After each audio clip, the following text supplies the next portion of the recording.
Hare Krishna to everyone. Welcome Hare Krishna. to our course Hare Krishna. overview of Gita.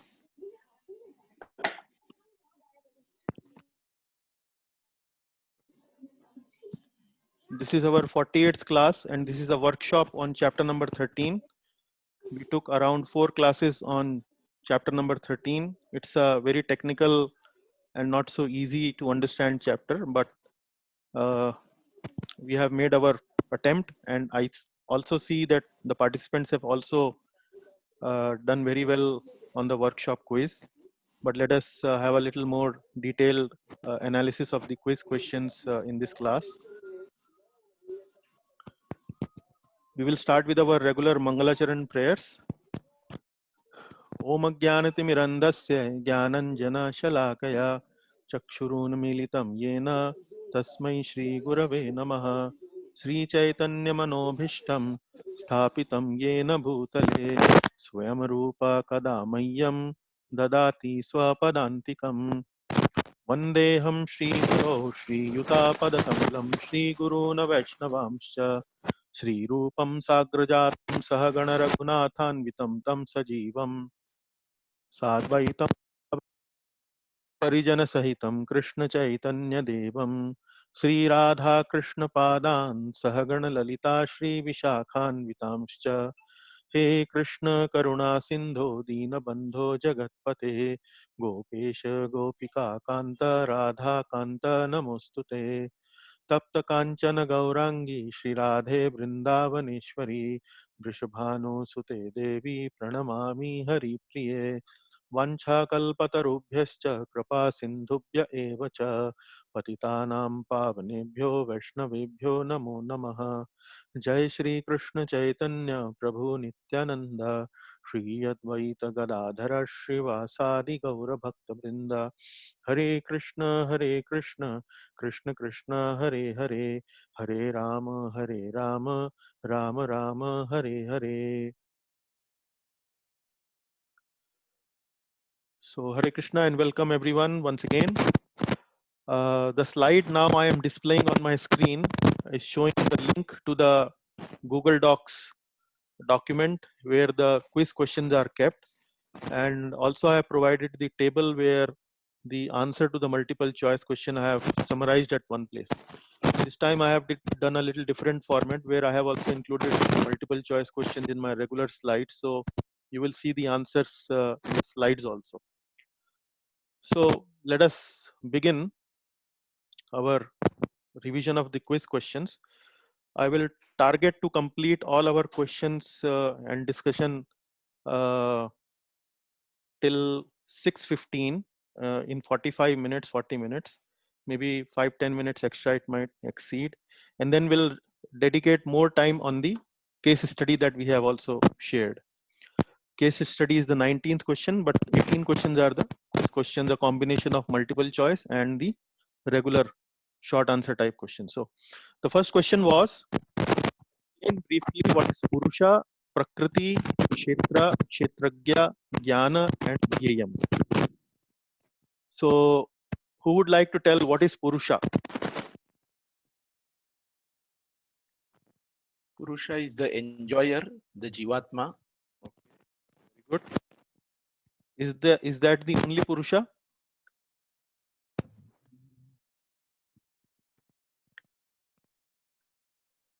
Is that the only Purusha, Jivatma, the enjoyer?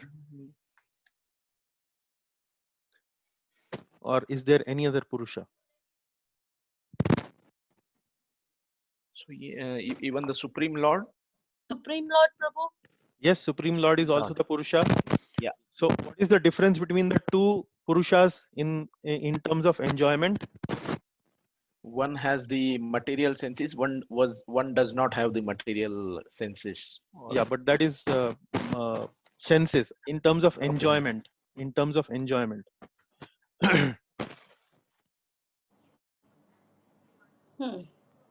In terms of enjoyment.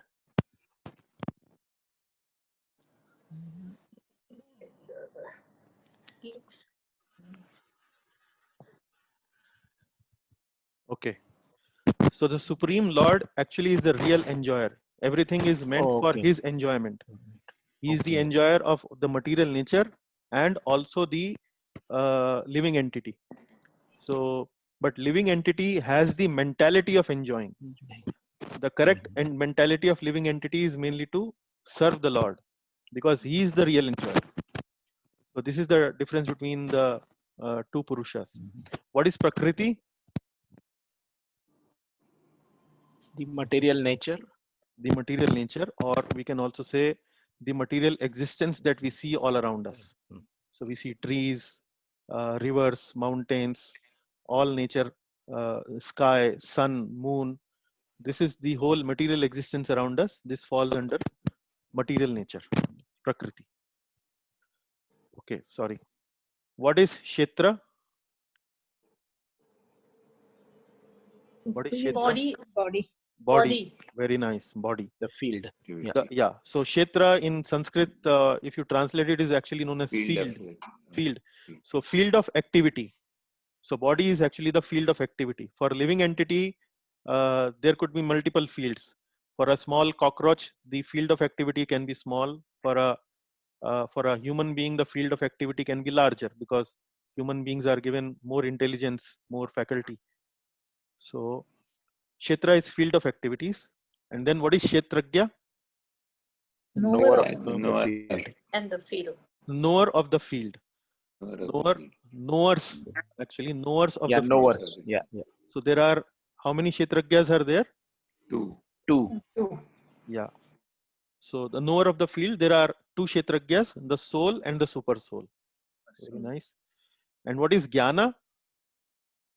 Object of knowledge. Knowledge. Yeah. Object of knowledge. Okay. Knowledge. And object of knowledge about? Soul and soul. Body, soul, and super soul. Yes. Knowledge about body and its knowers. Knowers. So knowledge about body and its knowers. So what are the knowers? Knowers are, as we already, Soul and super soul. soul Yeah. and super soul. Also, And what is Gyayam? Then is the is the beginningless, beyond cause and effect. object of knowledge. Yeah. Yeah, object of knowledge. Object of knowledge. Or what is to be known? What is to be knowable? What is to be knowable? And how many Gyayams are there? Two. Which are those? Soul and super soul. No? Soul and super soul. So there are two Gyayams, soul and super soul, and both are beginningless. One is actually got one Gyayam gets caught up into the material nature, but the other Gyayam, which is the super soul, actually is the overseer, the permitter, the enjoyer of the material nature and the living entity and the soul. So, but both are the object of knowledge. So very nice. Let's go to the second question. Second question is, how many knowers of the body are there? What is the difference between them? Two. Individual and super personality of God. Super soul, individual soul. Okay, Super soul. there are two knowers. One is the individual soul, and the second one is the supreme personality of Godhead, who is Lord Krishna, right? So answer is, there are two knowers of the body, soul and super soul. Soul knows about, okay, what is the difference between the two? Soul knows about his only his body. Super soul knows about all the All the field. bodies, all the fields, all the kshetras. Very good. Okay. So soul knows about his own body, super soul knows about all the bodies. All bodies. Yeah, very good. So how many elements are there in the field of activity? 24. 24. 20. Very good. So this was the objective type. So the correct answer is D, 24. And can we count them? Can we count them? Sense organ. Yes. 5 great elements, first of all. 5 great elements. Panch Mahabhut. Okay. And then the other is the 5 knowledge acquiring senses. Then 5 sense objects. 5 sense objects. So ear, we hear from the ear, we smell from the nose, we see from the eyes, we taste from the tongue, and we touch through the skin. Okay. So 5, 5, 5, 15. What more is remaining? Then five operating senses: hands, Yes. feet, the 5 five working working senses. senses. So the hands, legs, speech, Legs, anus, and genitals. and It tells. Yeah. Okay. What is remaining now? So, mind, false false ego, ego, buddhi, intelligence. Mind, intelligence. Mind, intelligence, false ego. These are 3 subtle elements. Ahankar is false ego. Yeah. False Intelligence is Who's buddhi. Mind is man. Ahankar. Yeah. Ahankar is false ego. Ego. Manaha, So buddhi. these are 23. What is the 24th? Ahankar. intelligent, mind. Ahankar is same as false ego, Mataji. Yeah. False ego. Ahankar and false ego is same. So it is Yes, 20 plus 3. So 23 till now. What is the 24th? Pradhana. Mind, Mind already there. Avyakta. Avyakta. Soul and super soul. Avyakta. Vasudevan Prabhu is saying avyakta. Correct. Avyakta. But what is avyakta? The unmanifest. Material notes. The unmanifest. So these are modes of material nature in the unmanifested stage. So these are known as, technically in Sanskrit, these are known as pradhan. Pradhana. Pradhana. Yeah. Pradhan. Material. Unmanifested 3 modes of material nature. These are known as pradhan. Okay. Wonderful. So knowledge about soul and super soul. So what was the question? How can one acquire the knowledge of soul and super soul? Explain in one sentence. By developing spiritual qualities. By developing spiritual qualities. Wonderful response, Kishore ji. बढ़िया आपने एकदम jackpot hit किया. While developing 20 qualities listed in verses 13.8 to 13.12. So single sentence में full answer हो गया, है ना? चलिए. What is asaktir and anabhishwangaha? What is meant by asaktir and anabhishwangaha? Putra dara graha adishu. If Freedom from entanglement with children, wife, home, and rest. Yes. Asaktir means detachment. detachment. detachment. And anabhishwangaha putra dara graha adishu. Putra is children, or putra actually son, but here it is generally referred to as children. Dara means wife. Graha is home. For ladies, dara can mean husband.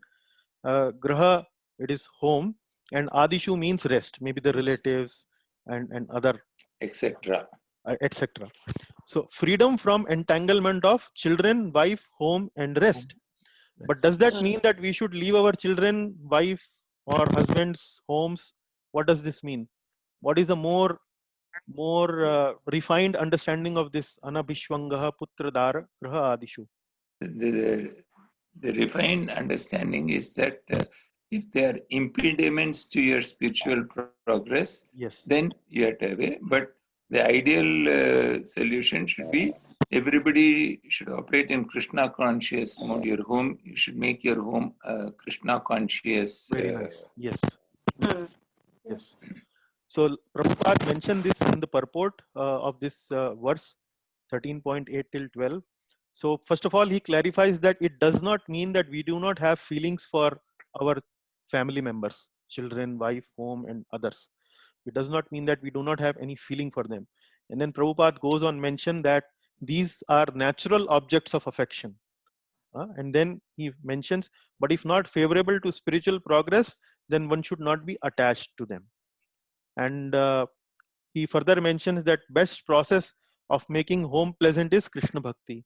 We do chanting at our home. We eat prasad, food offered to the Lord. We read Gita, Bhagavad, and books like those. And we engage in deity worship. So these are 4 items which Prabhupada recommends for household people. If they want to make the atmosphere of home pleasant, then these 4 activities, if they engage into, the atmosphere of home will become pleasant. Okay. What does non-violence mean? To distribute real knowledge to the people and to enlighten them. Yeah. So we had 4 options here. To put others into distress, to distribute real knowledge to people, to enlighten, both A and B. The answer is correct. B answer is correct, what Manish ji has mentioned. But can you explain why distribute real knowledge to people to enlighten them is actually non-violence? How does it lead to non-violence, the concept of non-violence? The concept is this material world is full of distress, and this material world is material association material is full of distress.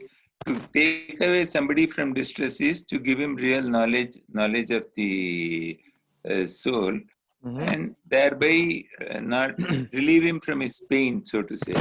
Right. Very good. Very nice. So we are in this material world. We are distressed. So the human beings are distressed because they are caught up in the enjoyment mentality, and they are actually entangled in this cycle of birth and death again and again. Birth, death, old age, disease. There are 4 types of sufferings. So once we distribute this real knowledge of Krishna Bhakti or spiritual knowledge of how to get out of this material world, we actually remove people from their distress. So Prabhupada mentions enlighten people about their spiritual identity and then encourage them to be enlightened and leave material entanglement. So once they are aware of their spiritual identity and they leave this material entanglement, they will be free from this distress. So this is actually real meaning of non-violence. So people who are distributing spiritual knowledge, they are in the true sense of the word engaging in this activity of non-violence. So simplicity means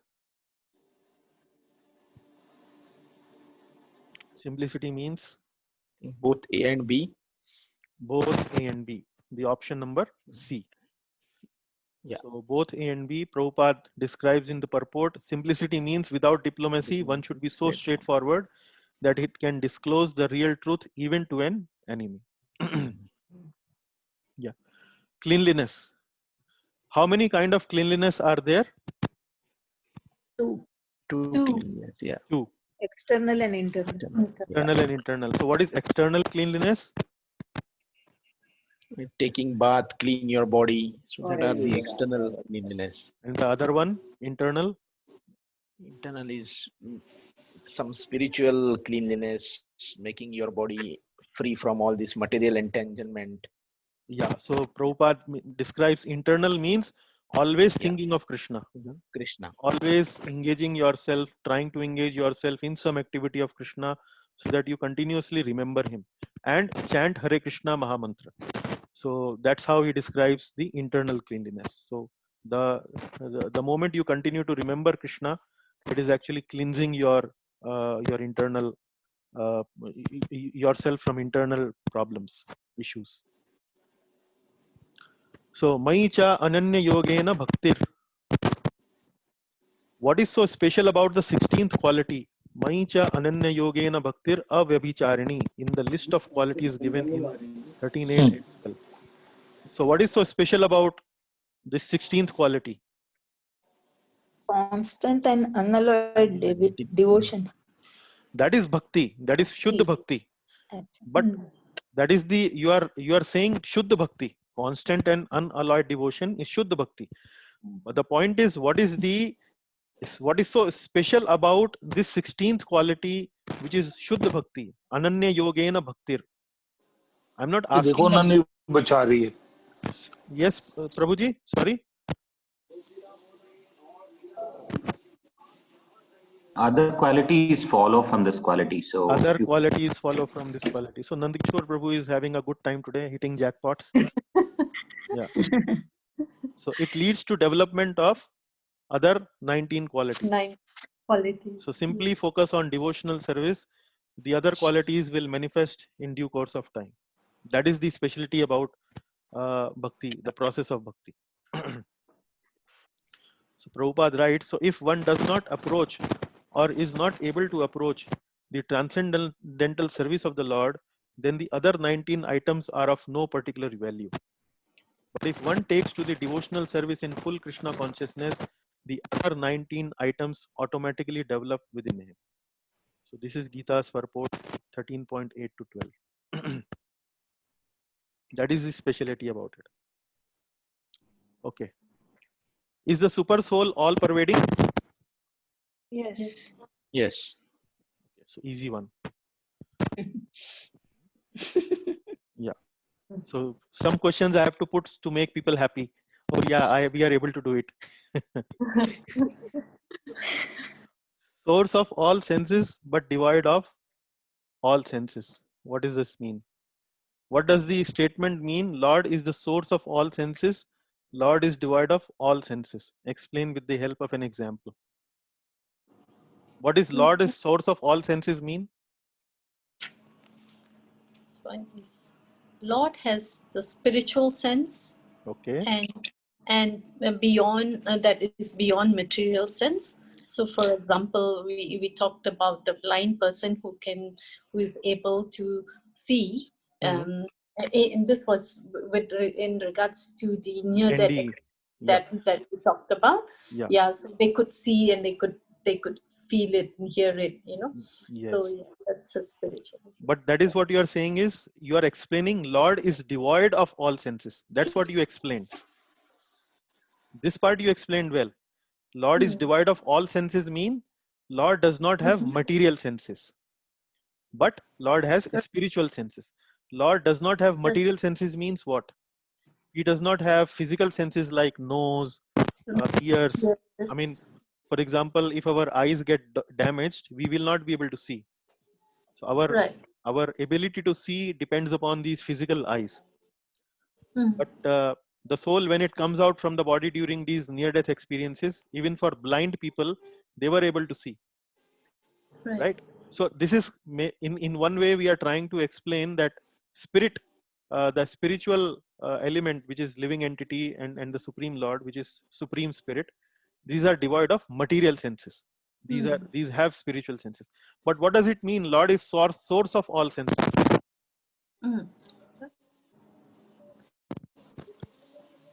Is it so difficult? Lord is source of all senses. Is it so difficult? दादी ठीक कर रही है ना safe जगह तो छोड़ रही है He is the creator of all the senses. He is creator of all the senses. Actually, he is creator of everything. Everything. Yes. He is the source of everything. So why not senses? Why not senses? So our senses come from where? It's created by the Lord. Lord. You just now discussed 24 elements. In those 24 elements, you discussed 5 knowledge acquiring senses. Correct. Isn't it? So Yes. From where it is coming? It is coming from the body. Body is where? Kshetra. Right? So who is creating the kshetra? Who is creating material nature? Lord. The Lord. So Lord is source of all senses mean so including the senses. Lord is devoid of all senses mean his senses are not material in nature. His senses are spiritual in nature. Spiritual senses. Explain with the help of an example. We can see this from the example of NDEs in blind, where even the living entities, the soul, when it comes out from the body, actually doesn't need the physical senses to see around. They are still able to see, although the body, the eyes are blind. So that is the example we can quote. Supreme Lord is the source of all senses of living entities, but his senses are not material. Individual souls have spiritual senses, but they are covered with material elements. Individual souls, their senses activities are exhibited through matter. So we see through our physical eyes, but the ability of seeing is actually coming from the soul. Supreme Lord's senses are not so covered. They are not covered by matter. His senses are transcendental and are therefore called nirguna. Nirguna. Guna means modes of material nature. So this whole body is actually a combination of 3 modes: sattva, rajas, and tamas. And the Lord's body is nirguna. Lord's body does not have any connection with the modes. It is purely spiritual. So example, we have given this blind people example, ND in the blind. Okay. So super soul divided? No. No. another easy one, right? If the super soul is present in everyone's heart, does that mean that the super soul has become divided? The answer is No. Okay. Prakriti is eternal. How can we explain that Prakriti is eternal? Energy can neither be Yes, Parsarthi Prabhu. not destroyed. Yes, Parsarthi Prabhu is from ISRO. So he knows law of conservation of energy very well. Law of conservation of mass, energy. So he's explained very well that Prakriti is how can we explain this? Prabhu has already explained, but in a little more philosophical terms. During annihilation, material nature is absorbed in the body of Mahavishnu. Even during annihilation, when the pralaya comes, when the whole creation is annihilated, even then, whatever elements are there in the material nature, they don't get destroyed. They are absorbed in the body of Mahavishnu. And during creation, all those elements are manifested again by the agency of Mahat Tattva. And then various material manifestations may be temporary, but the components are eternal. So example is there is a building outside. The building may be have a life, maybe 15 years, 20 years, 100 years. But when the building is destroyed or damaged, the components using which the building has been constructed, like the sand, water, or maybe the iron, all those things, they are still eternal. They don't get destroyed. They change shape. They simply change shape. So what is the role of Prakriti and Purusha? What is the role of Prakriti and what is the role of Purusha? Prakriti is sattva, rajas, tamas, and process of plain life, wife, and etc. Prakriti. Prakriti is source for. In this material nature, what role does Prakriti play? This is from specifically in reference to verse number 21st of the 13th chapter. So, different manifestation of bodies and senses. Yes, different cause of the various type of bodies. Karya karana kartratve. That's how the verse goes. Karya karana kartratve. 21st verse, where it is. Yeah. Karya karana kartratve hetuhu prakritir uchyate. So the nature is said to be the cause of material causes and effects. So these material causes and effects actually refer to the body. So the role of Prakriti is to create various type of bodies. You have a body of a lion, of a dog, of a human being. In human being, a body of women, body of a men, like that. So different bodies are created by Prakriti. But what is the role of Purusha? Enjoy the To mentality enjoy of the material Jiva. activities. Yes, he has the mentality of enjoyment. Enjoyment, yes.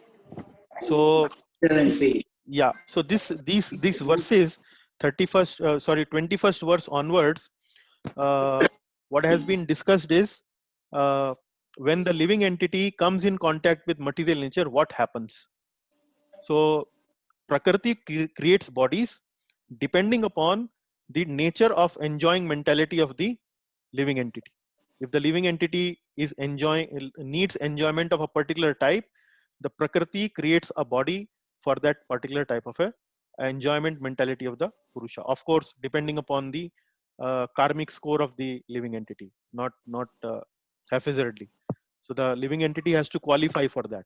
Otherwise, Prakriti chooses its own body depending upon the desires of the Purusha, which he can qualify.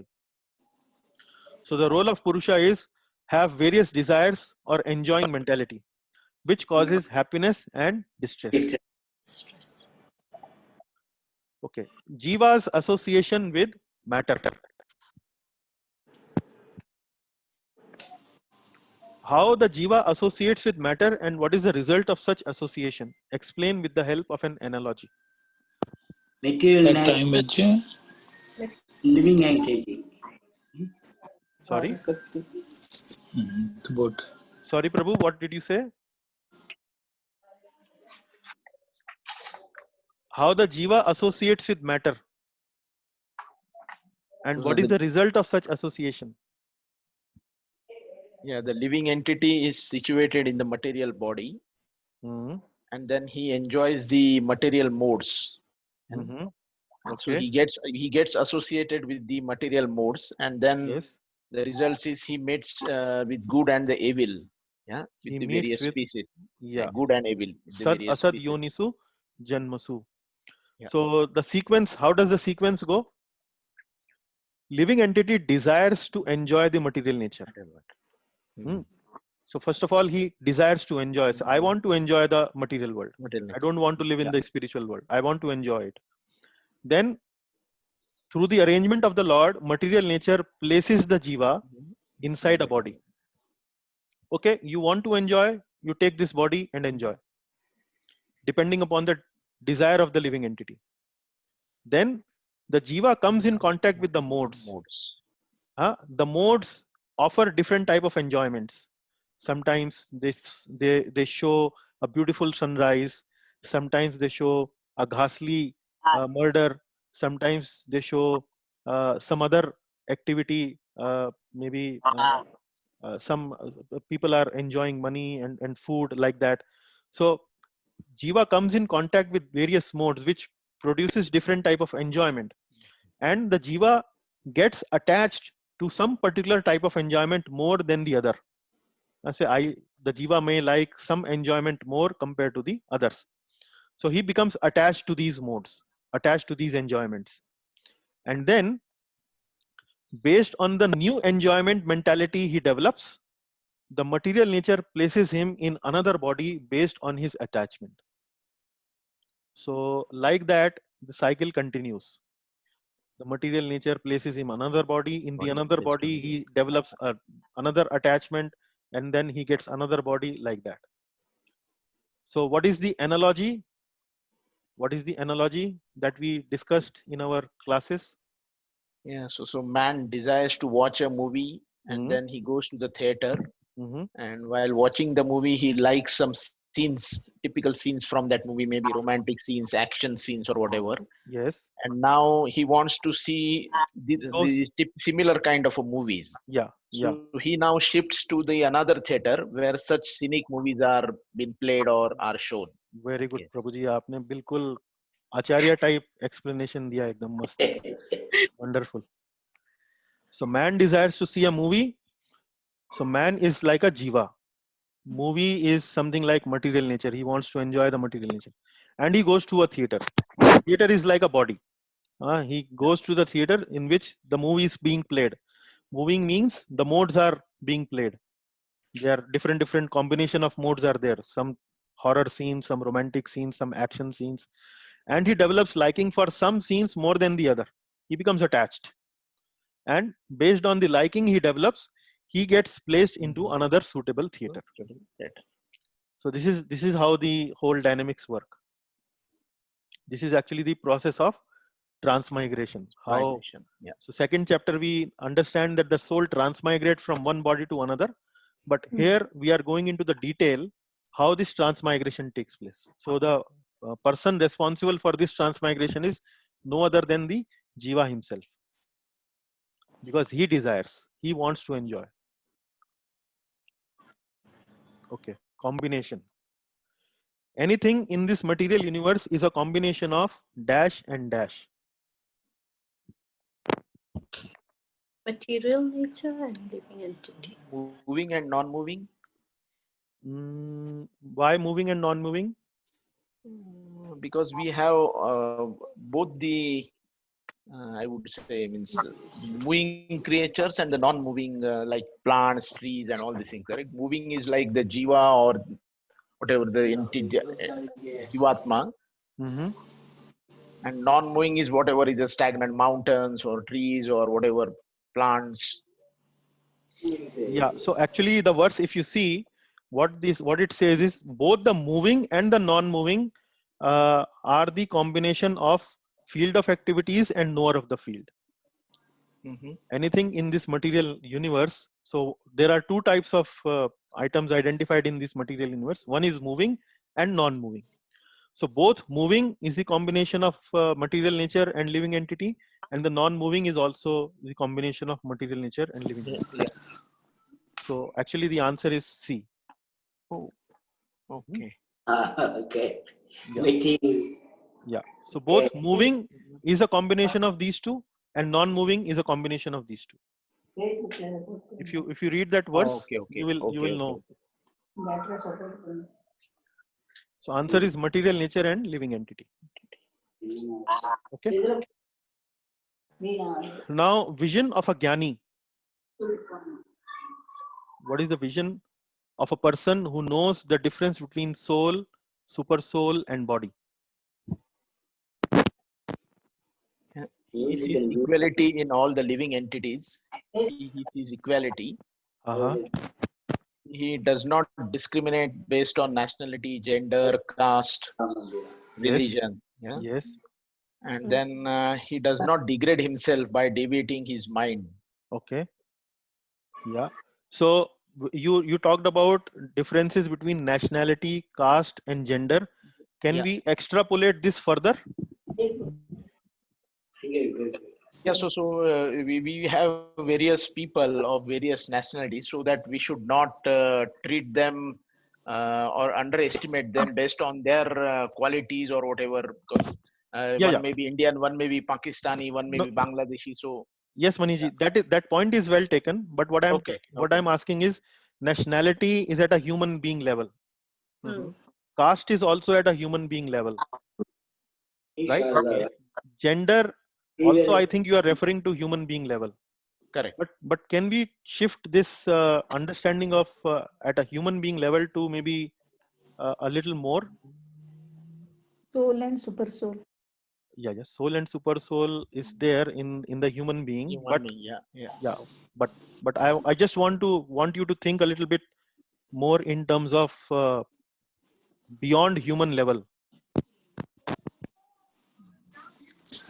Even other species also.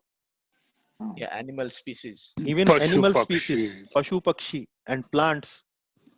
So he also sees plants, the animals, and these and living entities in different animal species, different species also as soul with an equal vision. Not only nationalities, which is the human level or caste and so on, but also at the level of other living entities. So equally disposed to all living entities. And super soul, he thinks that super soul is situated in everyone. There is another translation which also says the soul is situated in everyone, which is part and parcel of the Lord. And then he actually sees beyond superficial differences. So superficial differences are referring here to the differences at the bodily level. So you might walk on the street and the dog is also walking on the street. So a person who is having a jnani vision or having jnana chakshu of soul, super soul, and body, he will understand that this dog also is having a body of a dog, but inside the body of the dog is the soul or the super soul, which is same everywhere. That's how we need to understand the vision of the jnana chakshu person, the vision of a person who is having jnana chakshu. But Prabhuji, does this mean that we should not harm such animals or something like that? Is that mean that we know that this is also kind of that there is a soul there or a spiritual soul there? So yeah. So at the level of body, we understand that this at a level of body, this living entity is supposed to be has been given this body mainly because of its karmic account in his previous lives. Okay. But in these living entities, the body is given mainly to as a suffering to negate the or counteract the karmic account they have been accumulating over the lifetimes. That is why they are given that body. However, at the bodily level, we need to be vigilant and careful that we treat them accordingly. but we don't disturb them in the sense that if say, for sometimes people actually kill some of these animals Yeah, correct. out That is of what. fun, out of no reason, simply for Mhm. food. They kill these animals, but we should understand that these living entities are also part and parcel of the Lord, and in the animal bodies they are there to suffer their uh, uh, karmic account that they have accumulated.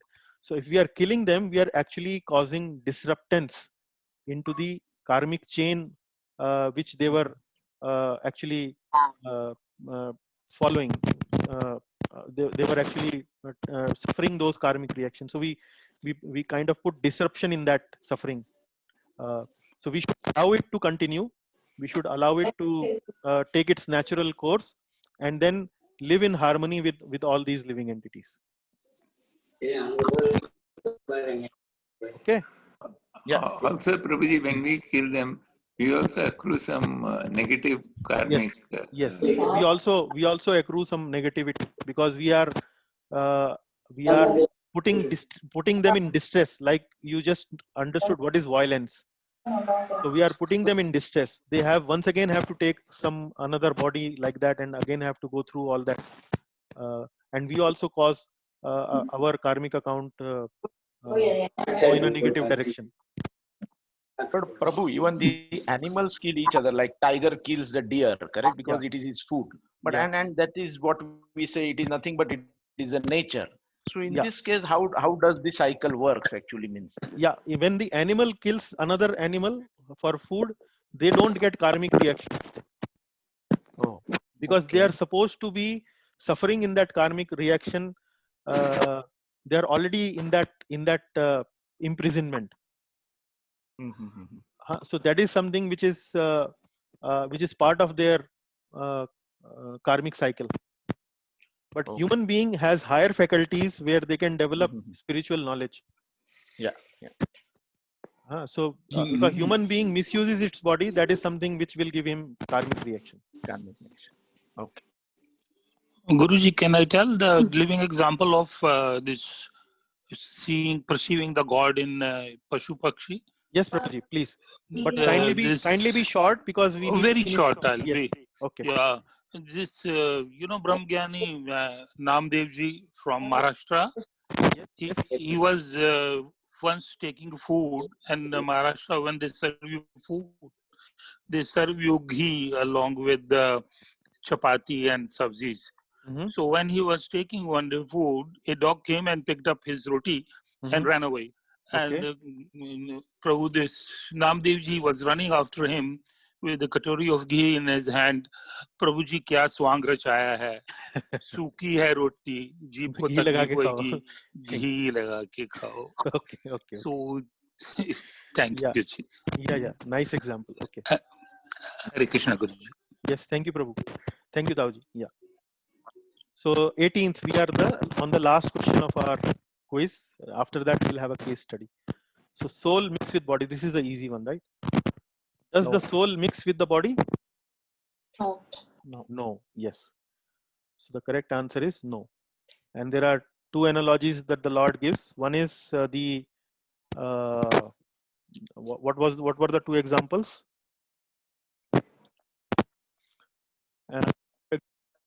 The sky, and the sky does not mix with anything, and then the sun illuminates the universe, which is something like the sun actually illuminates the universe from a distance, doesn't get mixed with the universe.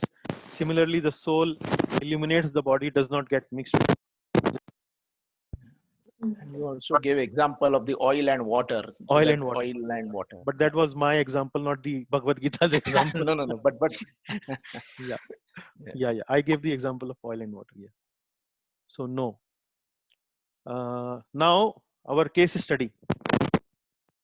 So hope the participants and the devotees are able to study that case study. So anyone first of all like to narrate the case story for everyone? What was the story? Yes, I can try, Prabhuji. Yes. So I think the story goes this way. I think Srila Prabhupada ji arrives in Delhi after a long flight from Poland because he is there in Poland Yeah, doing some let me correct. It was not Srila Prabhupada.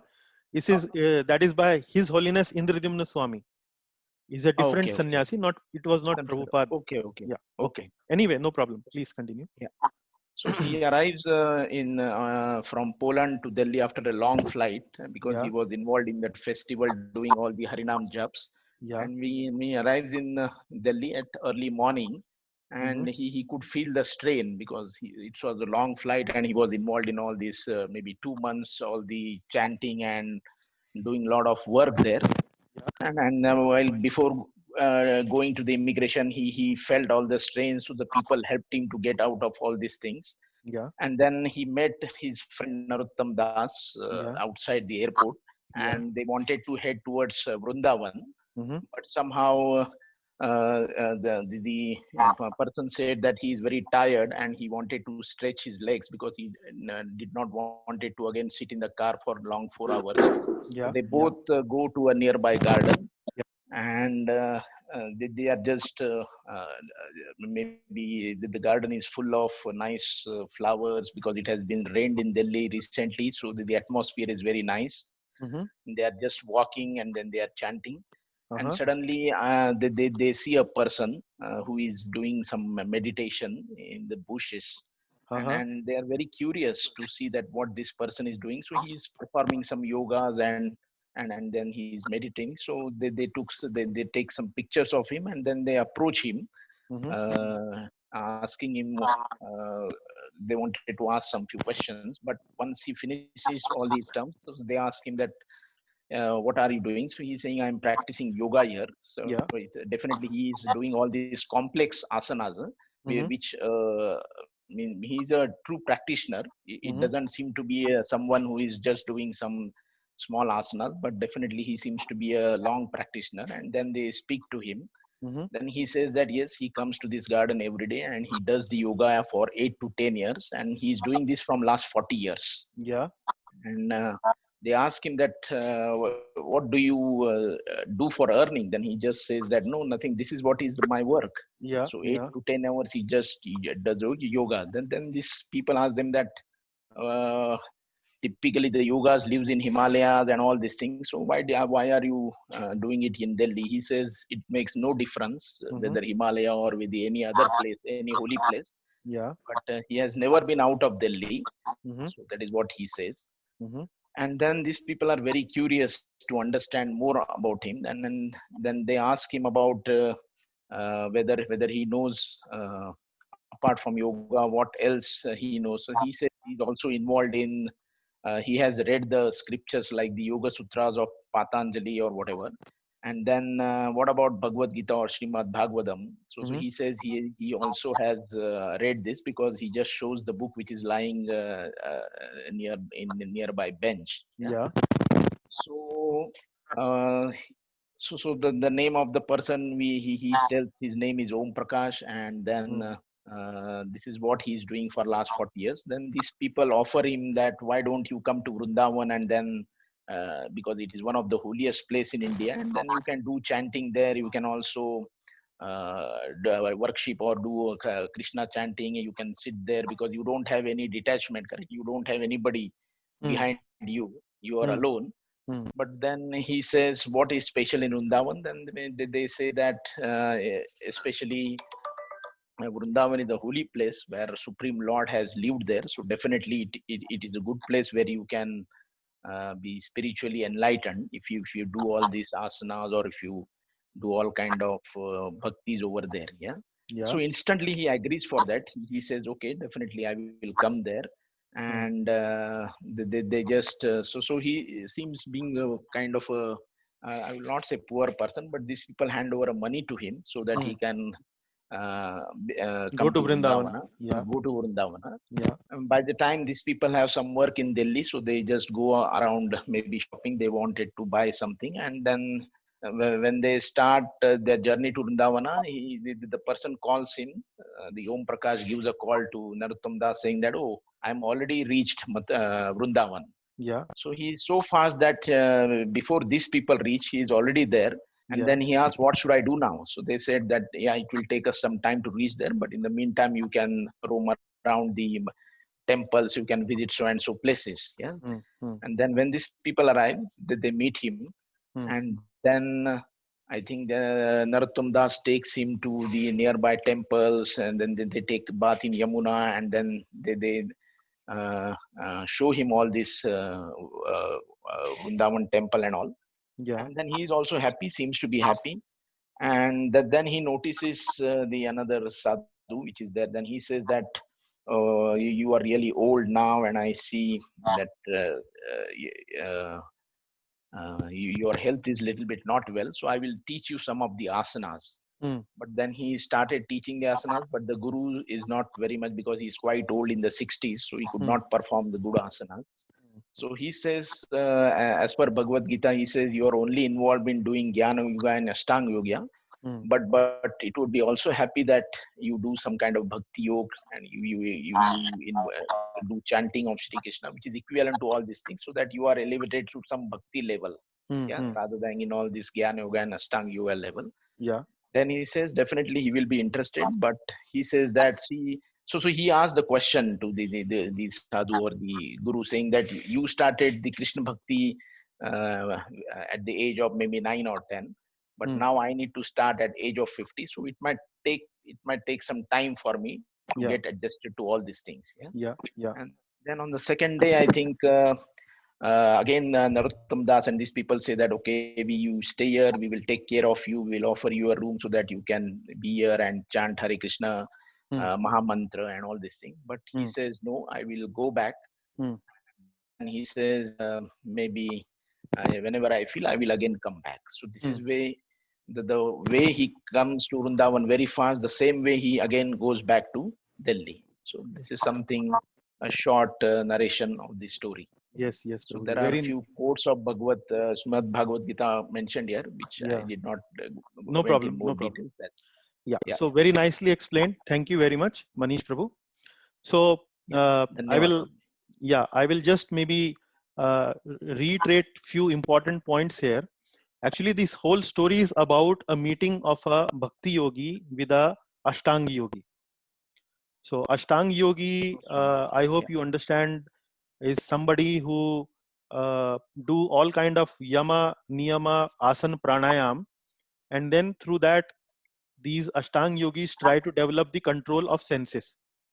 And slowly and slowly they move towards meditating upon the impersonal aspect of the Lord, or the Paramatma feature of the Lord inside their heart. That is what Ashtanga Yogi does. And Bhakti Yogi is somebody who is mainly engaged in the process of bhakti, devotional service, doing arti, doing chanting, eating prasad, reading scriptures like Bhagavad Gita, Bhagavatam, and so on. So this was a meeting of a Bhakti Yogi with a Ashtanga Yogi. So this Bhakti Yogi, who happens to be a senior Vaishnav in our Sampradaya, in our ISKCON society, his name is His Holiness Indradumna Swami. He also happens to be, Maharaj also happens to be my spiritual master. So Maharaj is meeting this person. And then when Maharaj meets this person whose name is Om Prakash, so he becomes very, very curious about him because he was performing these asanas, very, very complex asanas, very, very effectively. And then he asks him, how long you have been doing.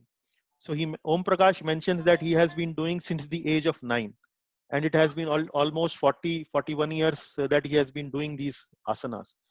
So he asks, do you go outside, or do you do it here in Delhi? So he says that no, if you are going inwards, you don't need to really go anywhere. So like that, the meeting continues, and Maharaj, Indradumna Maharaj, invites this person Om Prakash to Vrindavan. And he readily agrees. Om Prakash readily agrees. And ultimately, they meet once again in Vrindavan. In Vrindavan, Maharaj's disciple, whose name is Narottam Das, takes this person Om Prakash to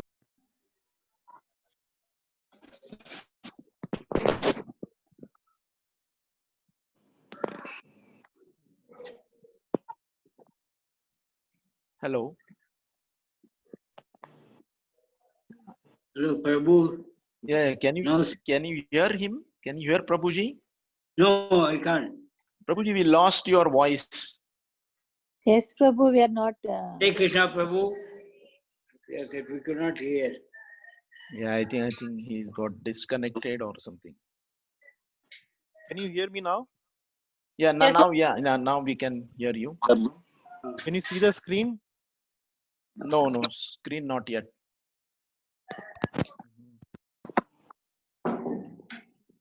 Wait.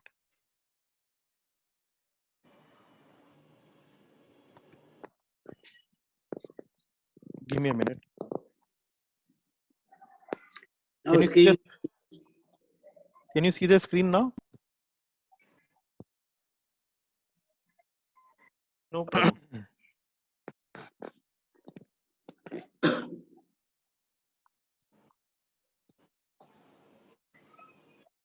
Is it coming? Yeah, Yes, yeah. Prabhu. Now the screen is is coming. Yes, Prabhu. Okay.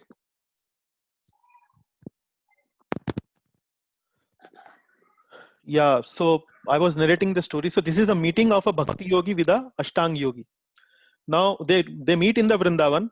So what happens in Vrindavan is that the Bhakti Yogi, which is Indradyumna Maharaj, tries to request this yogi, Ashtang Yogi, to take to the process of bhakti. First of all, this Ashtang Yogi requests Maharaj to take to the process of yoga or asanas and so on. So Maharaj find it difficult, saying that I am a bit old, so I cannot do it now. And then Maharaj, who is a Bhakti Yogi, he's asking this Ashtang Yogi to take to the process of Bhakti Yoga. And he tries it for some time, but then once again, after trying it for some time, he leaves the process of Bhakti Yoga and then leaves the place. So that is the whole story in very short.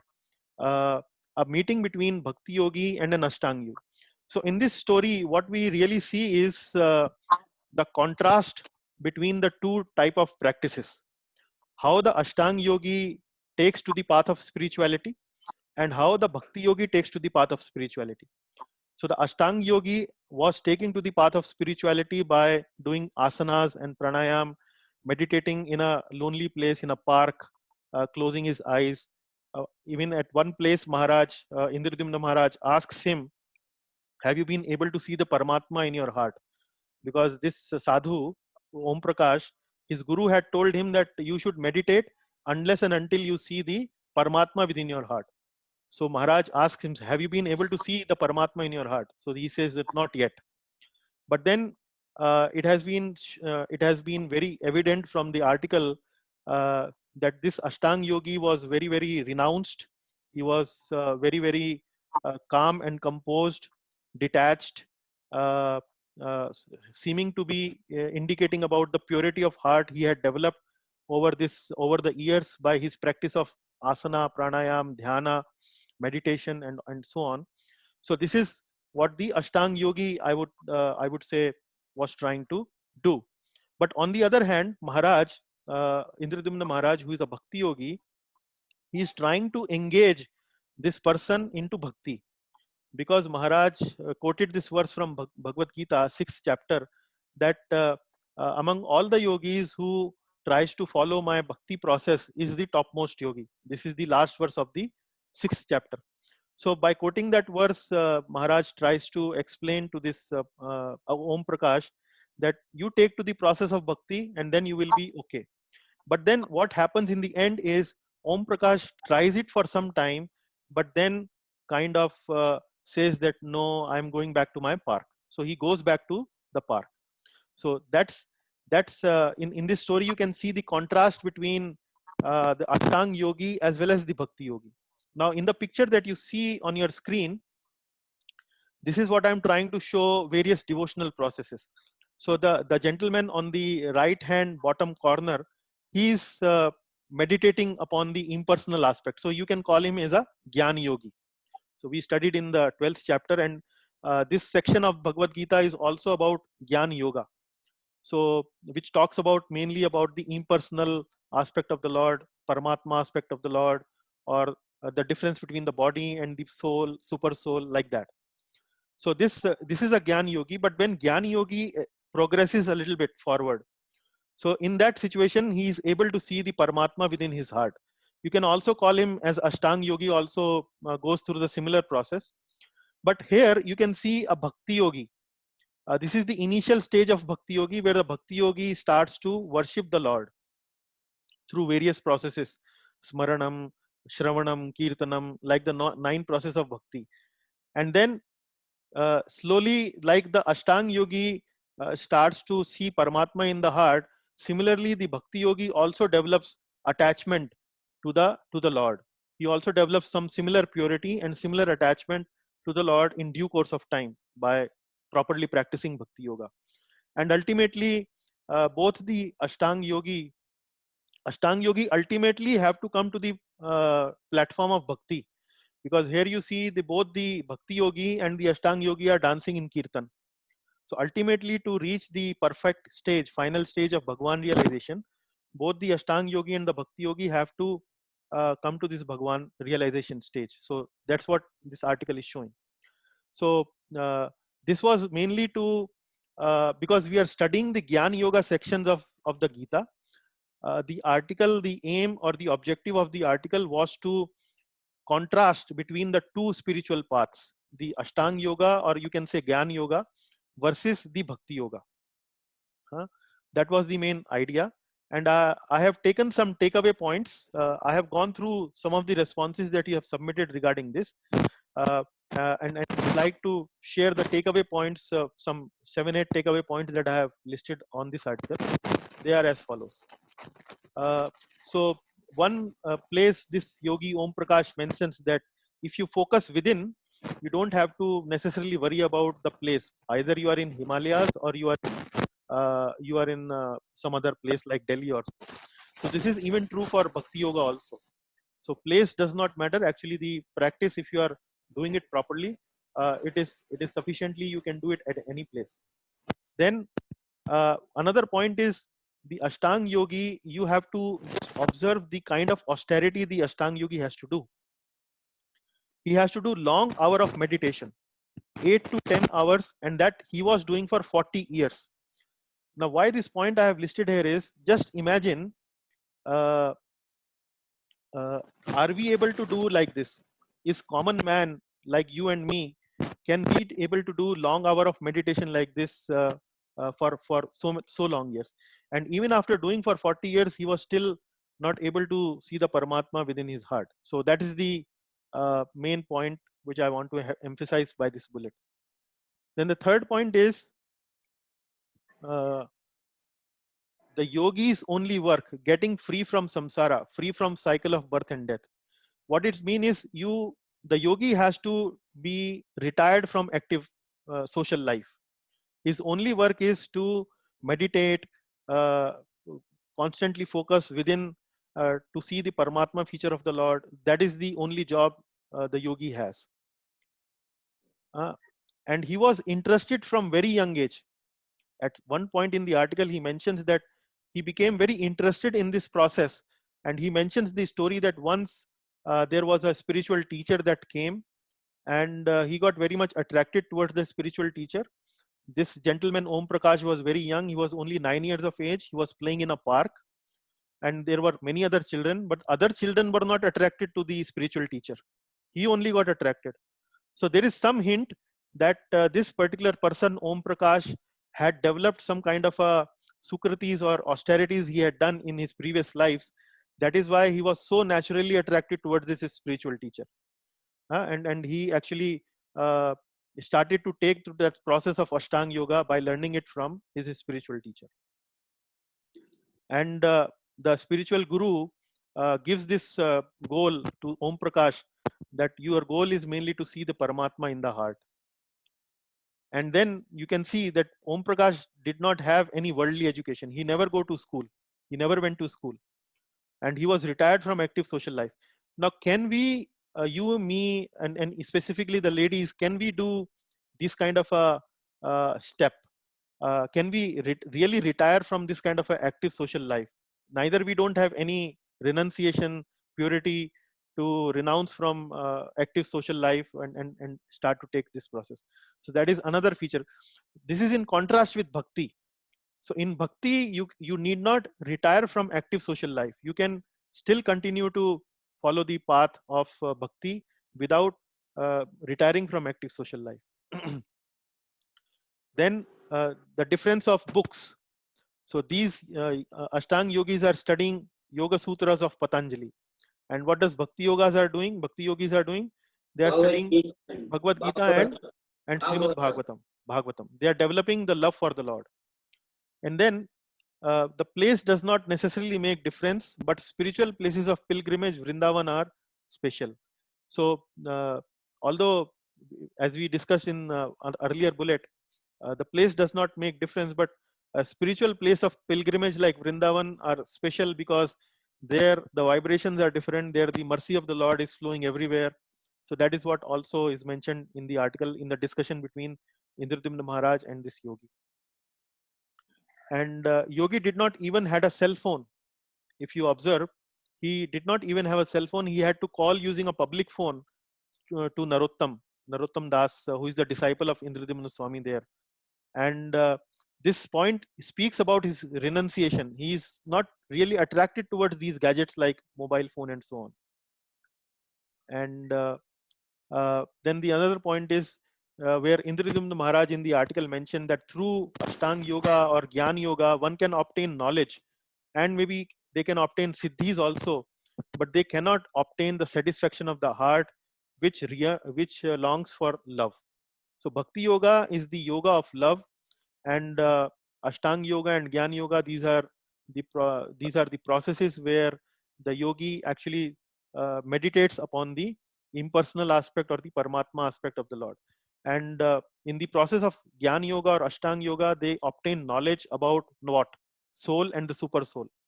That knowledge they obtain through the process.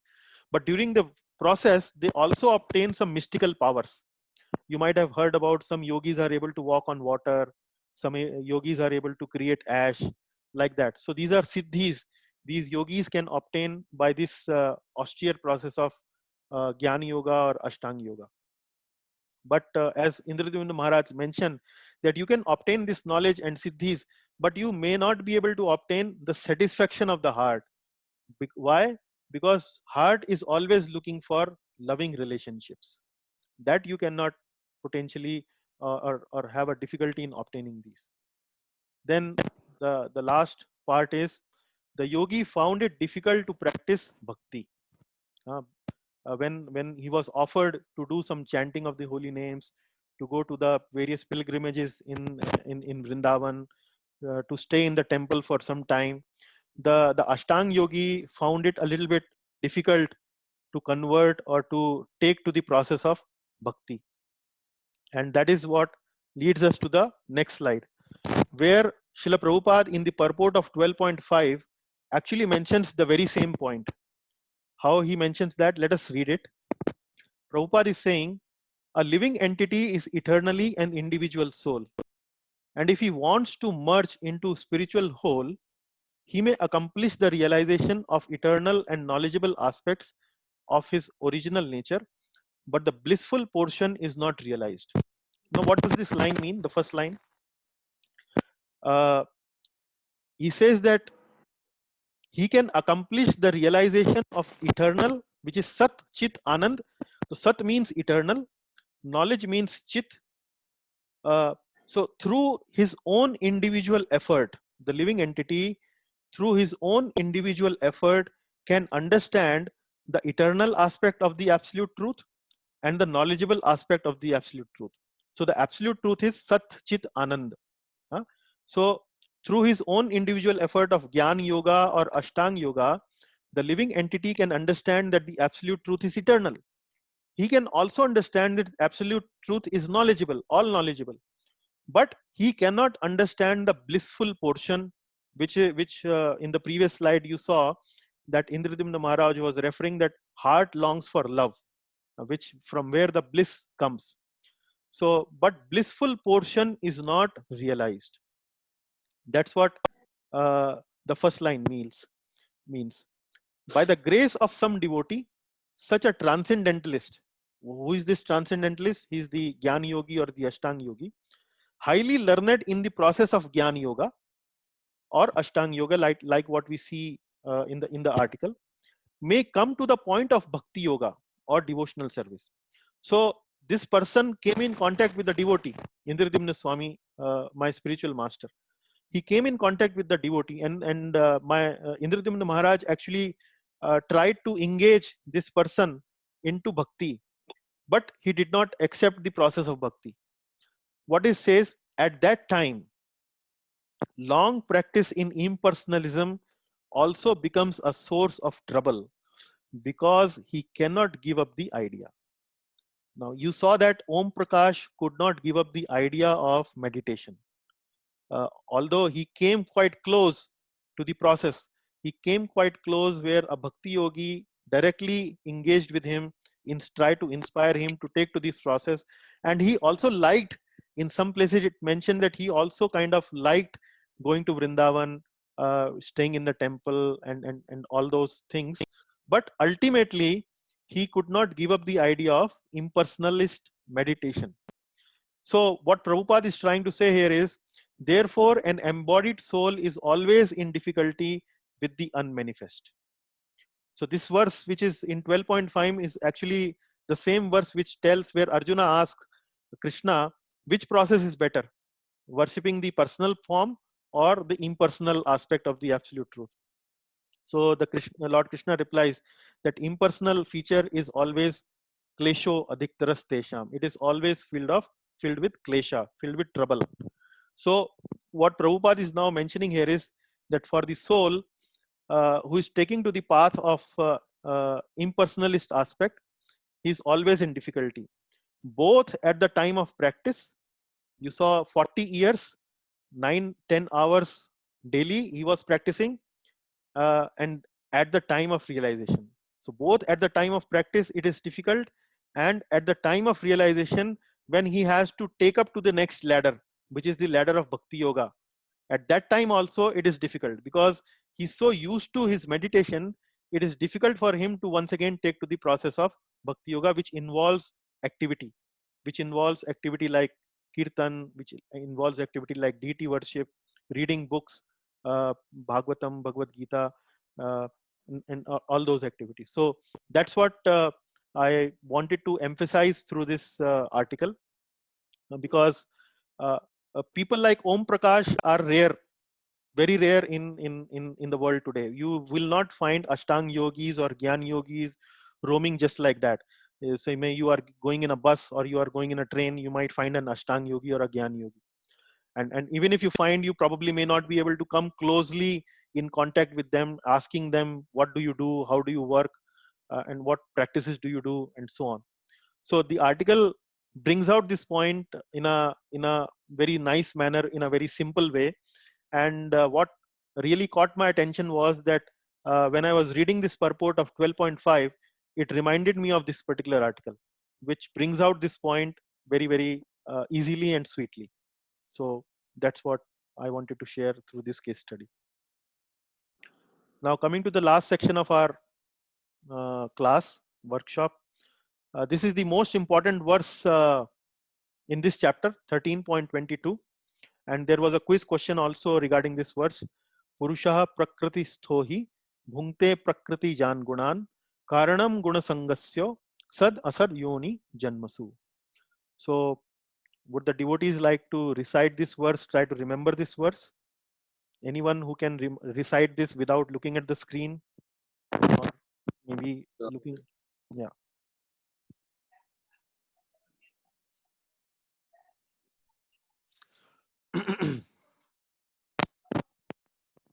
Prabhuji, I will try.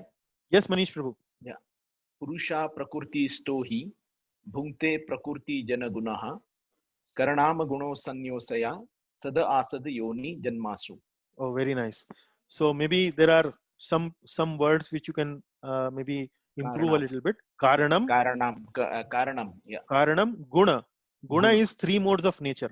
Sangosya. Sangosya. Okay. Karanam, Guna, Sangosya. And then this is Bhungte. Bhungte. Bhungte is enjoying mentality. Prakriti Jahan Gunan. Prakriti is material nature, which is filled of Gunan, which is full of material modes of nature. Purusha Prakriti Sthohi. Stho means placed. The Purusha, the living entity, is placed in the Prakriti, where Bhunkte Prakriti, where the enjoying mentality of the Prakriti, he comes in contact with the modes of material nature. And then Karanam Gun Sangosya. And then when he comes in the contact with the modes, he develops some attachment, Sangha. He develops an attachment. Karanam Guna Sangosya. And then because of this attachment, he gets Sad, Asad, Yoni, Janmasu. So Sad means good, Asad means bad. Yoni means species. Yoni means species. Thus he meets with good and evil among various species. So this is actually a very important verse in 13th chapter. Maybe other devotees like to recite this verse. Try. Who all are there today?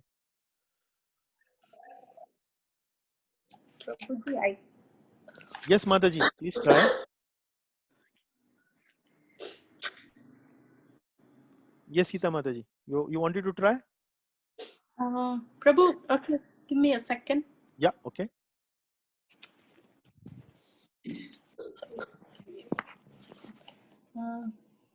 Purusa Prakriti Stohi. Bhunkti Prakriti. Bhunkte Prakriti Jan Gunan. Okay, next line.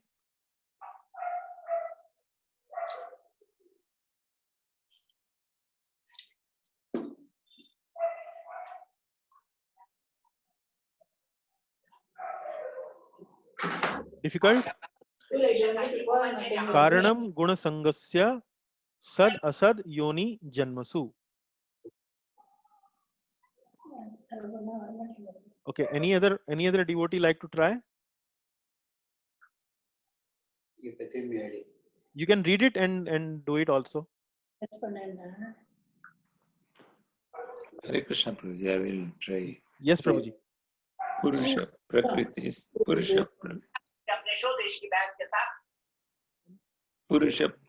Stu Hi Bhunkte Prakriti Chan Gunan Karanam Guna Sangostu Sad Asad Yoni Janmasu Sangosya, not Sangos, it's a mistake. Karanam Guna Sangosya Sad Asad Yoni Janmasu. Very nice, Prabhuji, very nice. So, any other? Purushaha Prakriti Sthohi Bhunkte Prakriti Jan Gunan Karanam Guna Sangosya Sad Asad Yoni Janmasu. Prabhuji, I would like to try. Yes, Mangala Mata. Yeah, is that Vidya Mataji? Okay, please, Mataji, Yes. please. Yes. Yeah, kindly. Purusha Prakriti Sthohi Yeah. Bhunkte Prakriti Jan Gunan Very nice. Karnam Guna Sango Siya Sad Asad Joni Janmasu. Very nice, very nice. So I can pick up little Punjabi accent in your recitation, but you did it very nice. Thank you. Prabhu, I'll also try. Yes, yes, Mataji, please. Purusaha Prakriti Stohi. Yeah. Bhunkte no Praktinichan Gunan. Yeah. Karmanam Guna Sanyosya Sad Asad Yoni Janmasu. Very nice. So maybe you can say this is Karanam. This is Karanam Guna Sangosya. Guna Sangosya Sad Asad Yoni Janmasu. Very nice. Any other? Yes, Mangala Mataji. Purusha Prakriti Stohi Bhunkte Prakriti Jan Gunan Karanam Guna Sangasya Sad Asad Yoni Janmasu. Oh, wonderful. You chanted like a Brahmana, Pandita. Oh, thank you, Prabhuji. Okay, very nice. Okay, any other?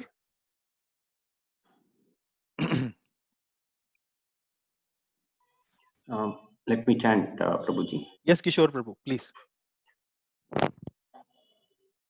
Purushaha Prakritisto hi Bhunkte Prakriti Jan Gunan, Mhm. Karanam Gunasangasya, Mhm. Sad Adasya, Huh. Yoni Janmasu. So almost Pandit, because Sad Asad Yoni Janmasu. So more or less Pandit already there. Yeah, very nice. So there is a little special thing about this verse. The Acharyas have mentioned this verse as the Bij Vakya verse. And if you see the flow of thought in Bhagavad Gita, rest of the chapters, chapter number 14, 15, 16, 17, and 18, this is the flow of thought comes actually from this verse. How? The chapter number 14 is about 3 modes of material nature. So you can see here Guna Sangasya, Guna and Gunan.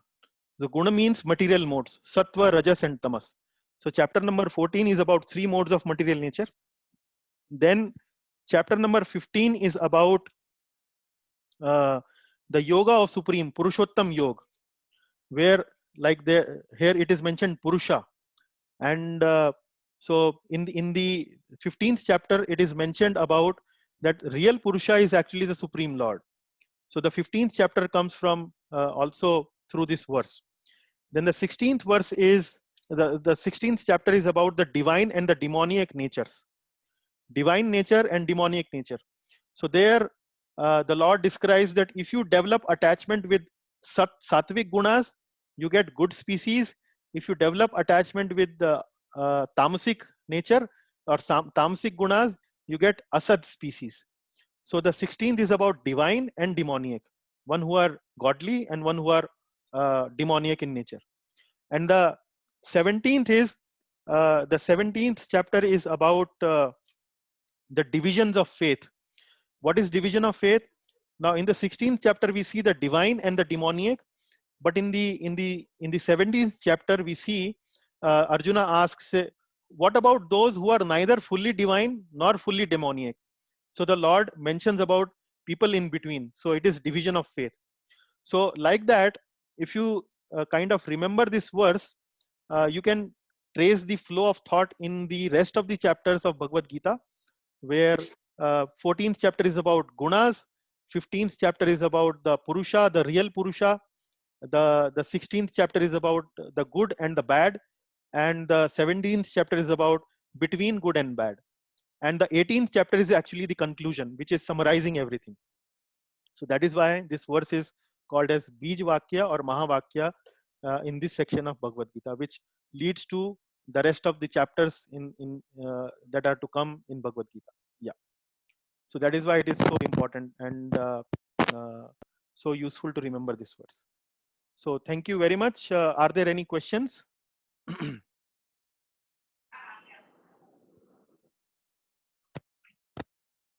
Are there any questions or any comments, any takeaways which you thought you kind of followed in this class more, was not possible to follow in the regular class, but in the quiz you were able to do it more?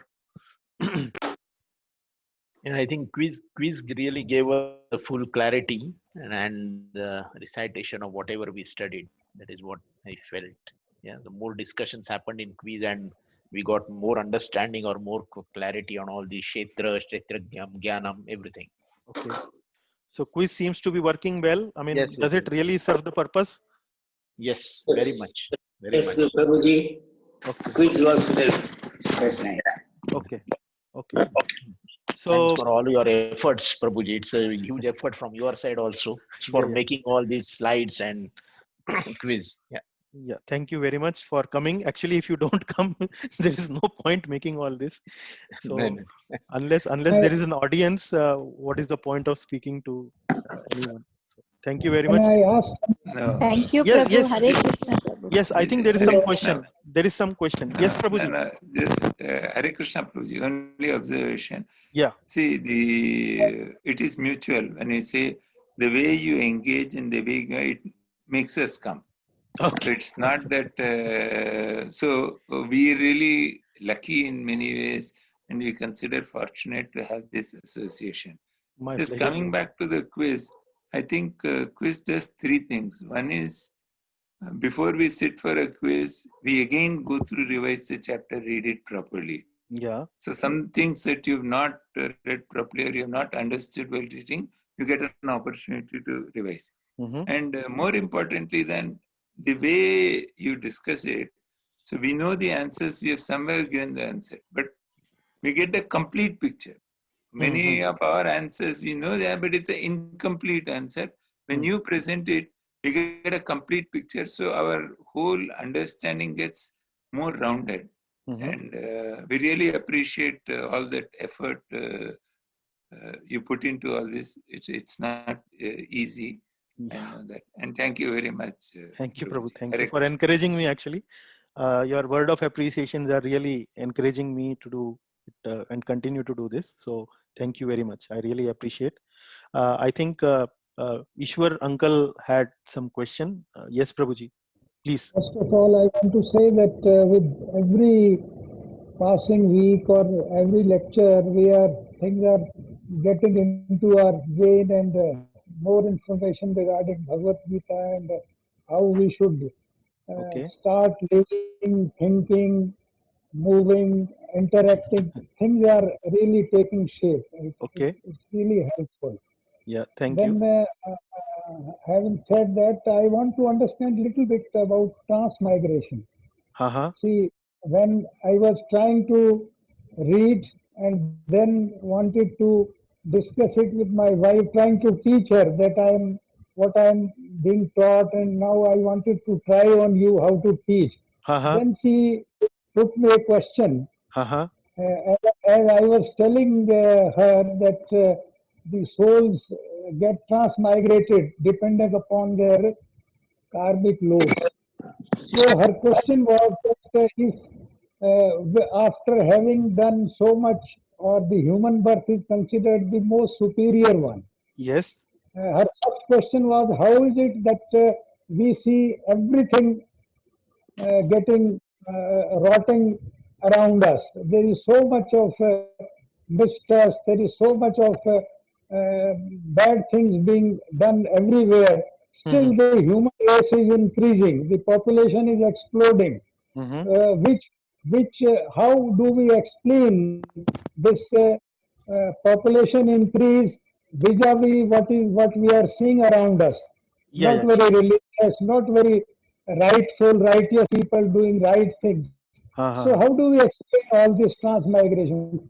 On the one hand, we are seeing wrong things. On the other hand, we are seeing more and more humans coming on this planet. So what is this karmic transmigration, and who is looking after these karmic things? Still, things are not under control. If totally it is transmigration, then it's very difficult to understand that this human population, which is a source of improvement, is coming on the surface, but we do not see improvements around us.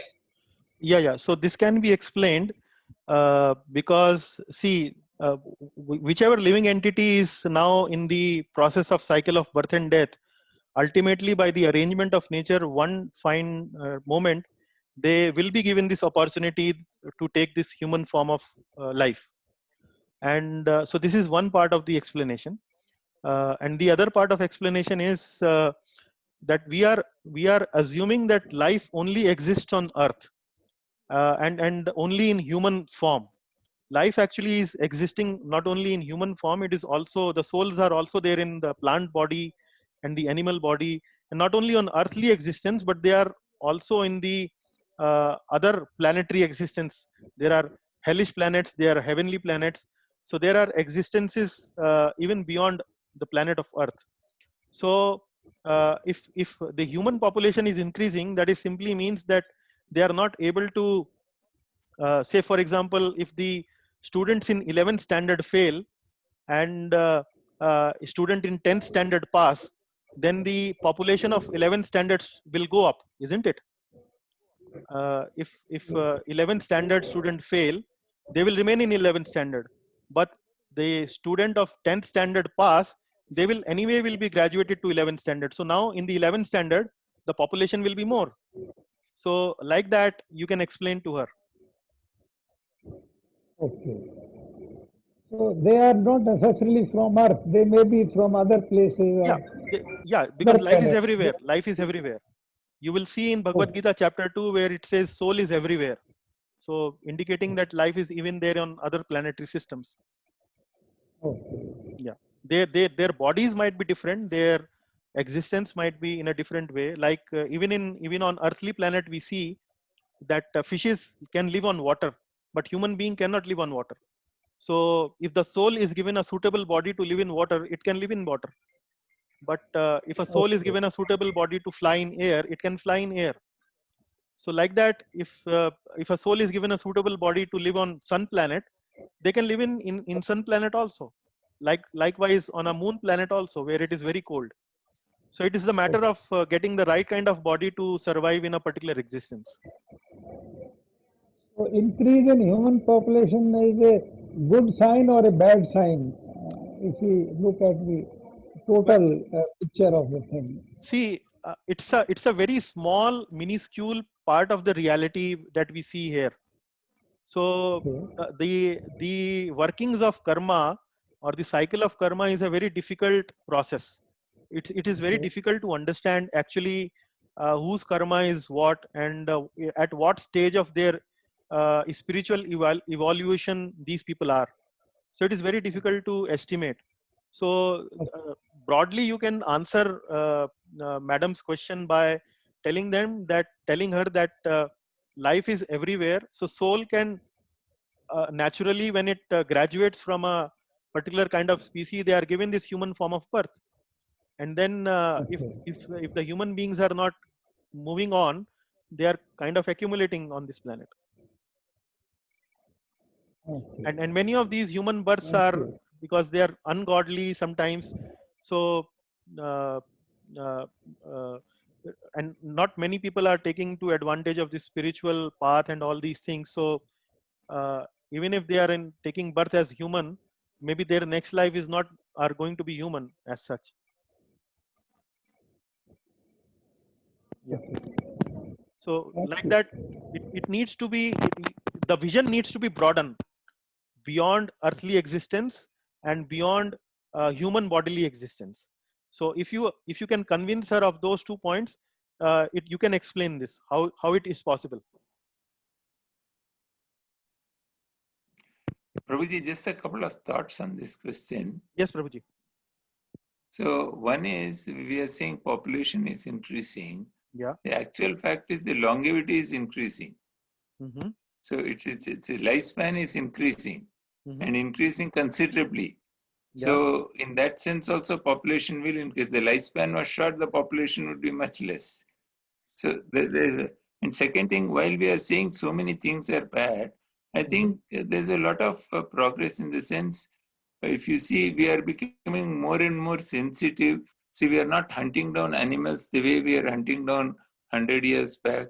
We are not killing each other the way we were doing 100 years back, 50 years back, etc. In fact, the very fact that